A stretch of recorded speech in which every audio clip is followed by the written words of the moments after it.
प्यारे बच्चों अस्सलाम वालेकुम।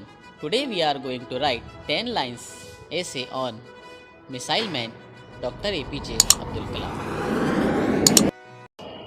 Dr. APJ Abdul Kalam. APJ Abdul Kalam, popularly known as Dr. APJ Abdul Kalam.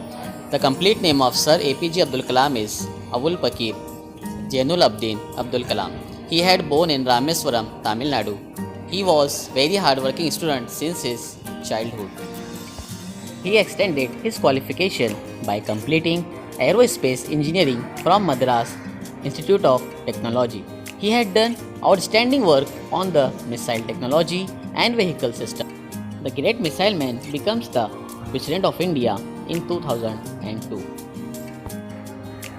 After leaving the presidential office, at the end of his term, Dr. APJ Abdul Kalam again turned to his old passion, which was teaching the students.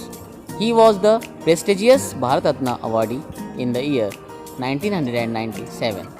Missile man Abdul Kalam was famous as the President of People's President.